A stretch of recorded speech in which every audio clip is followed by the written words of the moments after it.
চলে আসলাম আবার একটা মিনি ব্লগ নিয়ে। আজকের ব্লগটা শুরু করছি ব্রহ্ম মুহূর্ত মানে ভোর 4টে থেকে। তো ভোর 4টের সময় ঘুম থেকে উঠে প্রথমে ভগবানকে দর্শন করে দিনটা শুরু করলাম, আর ভগবানকে বললাম, ভগবান আমার সারা দিনটা যেন আজকে খুব ভালো কাটে। দিন শুরু করার আগে যদি ভগবানকে স্মরণ করে দিন শুরু করা হয়, আর দিন শেষ করার আগে যদি ভগবানকে স্মরণ করে দিনটা শেষ করা হয়, তাহলে কিন্তু দিনটা খুবই ভালো কাটে। তারপরে যেটা আসল কাজ হলো সেটা হলো সমস্ত বাসি কাজ সেরে ফেলা। যেমন ঘর দৌড় ঝাঁটটা দিয়ে নিলাম, তো তারপরে এবার ঘরটা কিন্তু মুছেও নিচ্ছি। এগুলো কিন্তু ভোর 5টার মধ্যে আমার সবকিছুই কমপ্লিট হয়ে যায়। তো তারপরে বাসন ধুয়ে উঠোন ঝাড় দিয়ে তারপরে চলে এসেছি স্নান করতে। স্নানটা সেরে নিলাম। তো স্নান সেরে চলে আসলাম ঠাকুর ঘরে। ঠাকুর ঘরে এসে প্রথম কাজ হলো ঠাকুর ঘরটা পরিষ্কার করে বাসি সমস্ত কিছু সরিয়ে তারপরে কিন্তু আচমন করে গোপালকে শয়ন থেকে জাগানো। তো গোপাল যেহেতু খুবই ছোট্ট, খুবই একটা কিউট বেবি, তো তার জন্য গোপালের একভাবে শুয়ে থাকতে অনেকটাই কষ্ট হয়ে যায়। তো তার জন্য গোপালকে একটু হাত পাগুলো টিপে দিয়ে তারপরে গোপালকে শয়ন থেকে তুলিয়ে দিলাম। তো গোপালকে পরিষ্কার করে মুখ টুক ধুয়ে বসিয়ে দিলাম। তারপরে আমি একটু তিলক করে নিলাম। তো তারপরে কিন্তু এখানে গোপালকে আমি বাল্যভোগ দিয়ে দিয়েছি। সকালবেলায় আজকে বাল্যভোগে ছিল কাজু বাদাম কিশমিশ এইসব দিয়ে কিন্তু গোপালের বাল্যভোগটা দিয়ে। সকালবেলায় ঘুম থেকে উঠে গোপালের মুখটা দেখো কতটা মিষ্টি লাগছে, দেখে যেন মন জুড়িয়ে যায়। তো তারপরে চলে এসেছি ছাদে।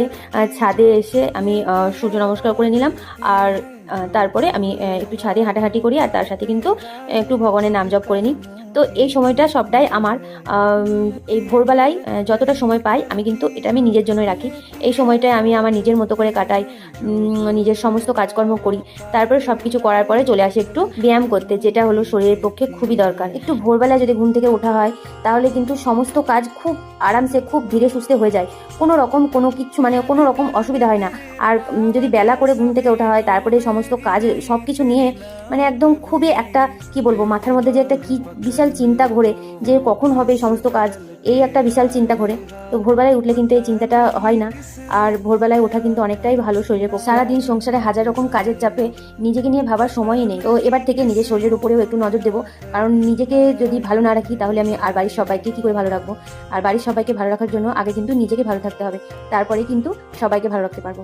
আর এই যে সকালের দিকটা যখন নিজের মতো করে কাটাই, সেখান থেকে কিন্তু আমি অনেকটা এনার্জি পাই, যেটা দিয়ে কিন্তু আমি সারাটা দিন একদম ফুল এনার্জি নিয়ে সমস্ত রকমের কাজকর্ম করতে পারি। সংসারে সব কাজকর্মের মধ্যে কিন্তু অনেক অনেক রকমেরই কিন্তু বাধা বিপত্তি থাকে, আর তার সাথে মনের মধ্যেও কিন্তু একটা অনেক বড় চাপ পড়ে। অনেক সময় কেউ কোনো বাজে কথা বললে, কেউ যদি মনে কষ্ট দেয়, খুবই আঘাত লাগে।